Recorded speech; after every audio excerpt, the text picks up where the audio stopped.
Hello everyone, good afternoon. Anyway guys, this is Wilma. Welcome to my farm.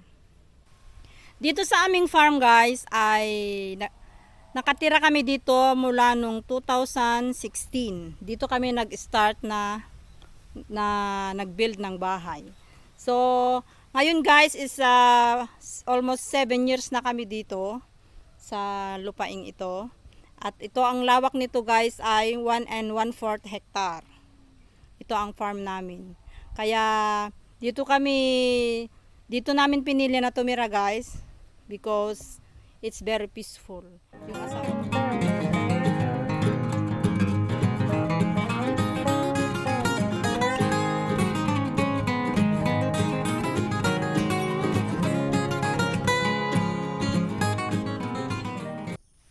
Ito ang location guys ng aming bahay.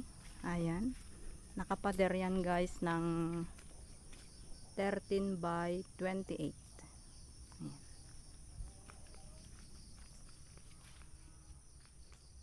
Ito ang aming guard. Si King. Hi King. Pasok tayo sa loob.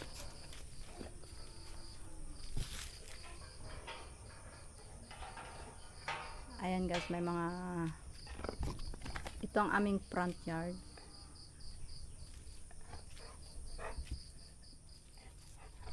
Maliit lang ang aming bahay guys. Ayan siya. Ay, rest house kami dito na kubo-kubo. Ito. At meron din dito saging. Ito yung tukol. Napakababa. Ito yung dwarf na banana ba. At hanggang doon guys sa 100 meter yata ito na taniman namin ng saging. Ayan. At dito rin sa kabila yung mga mais namin. Maganda ang saging dito guys kasi ang business ng saging maganda rin. Ang dami guys dito. Marami siyang mga bunga, halos ano, ayan, may mga bunga na sila. Nasa 15 to 20 guys na puno ang may bunga dito. Hanggang dun.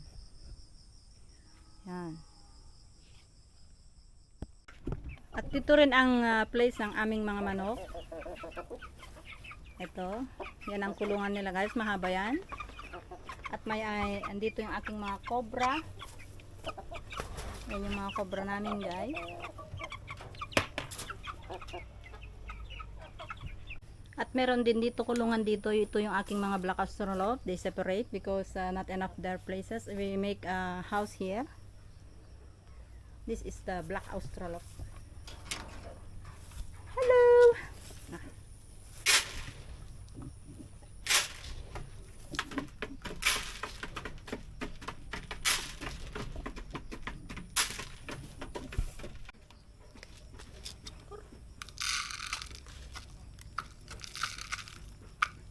Itong rooster na ito guys ay yung extra naming mga rooster. Ito yung light Sussex na rooster. Yan ay extra namin.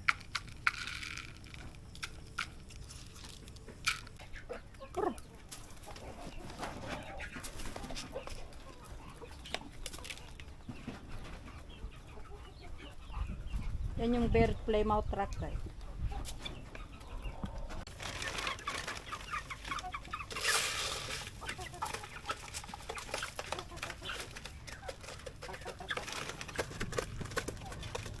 Ito yung aking mga cobra guys.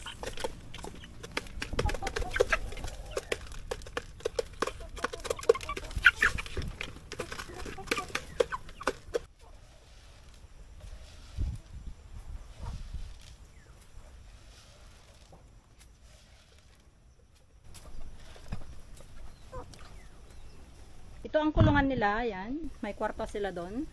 Malawak din ito. This is a big area also for them. Yes. It's enough for 20 to 30 chicken. Ito naman guys, ang taniman namin ng mais.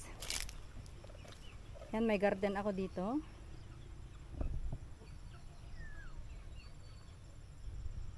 Yan ay sitaw guys.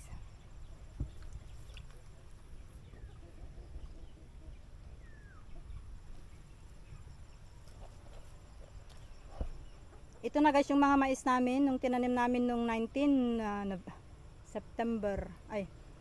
October 19 ito natanim guys. So mag-iisang buwan na siya ngayong November 19. Ayan, ang lalaki na nila guys. Ayan. Ito guys ay 1 hektarya.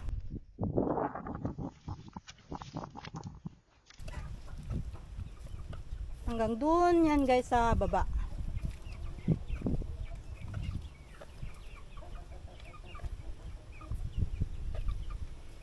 Ayan.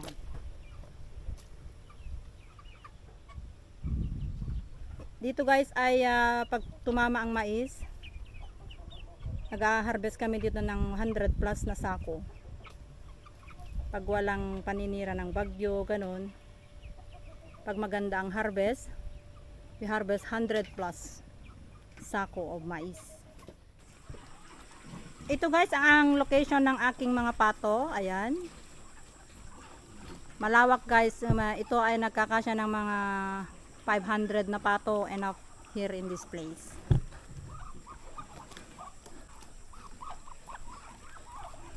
Ito guys ang location.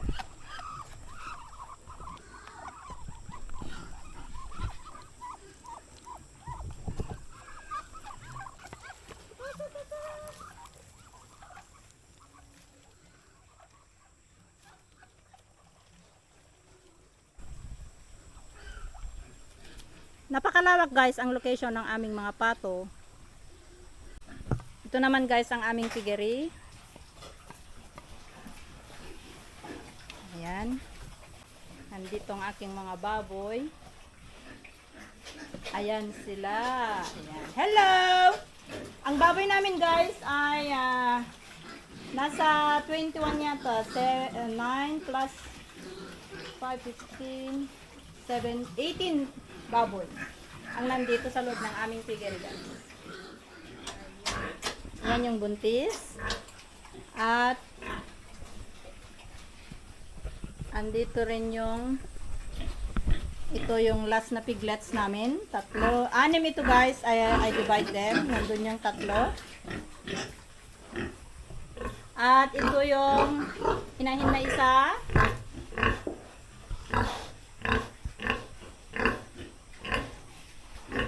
Ayan. Yan yung partner. At nandito yung 3. Ayan. Busog na sila guys. Solve the problem.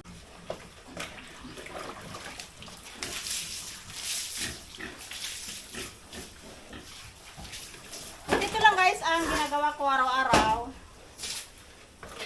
Wala akong workers guys, yung ano lang, yung kuya ko lang ang workers namin nito.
So ito naman guys ang tubig namin, lalagay ko dito sa drum.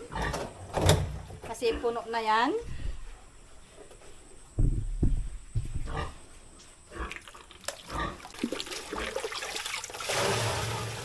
Ito ang tubig namin guys. Ayan. Nag-iipon kami ng tubig kasi kailangan namin ng maraming tubig. But this is free flow, no problem. So, that's all for today guys. Next time, ipapasyal ko kayo doon sa aming taniman ng mga palay. Kasi medyo malayo dito. Next time guys, pag magtatanim kami ng palay, dadalhin ko kayo doon para makita nyo ang aming mga taniman ng palay. Okay? So that's all for today, guys. Thank you for watching. If you like my video, please comment and press the like button. Thank you.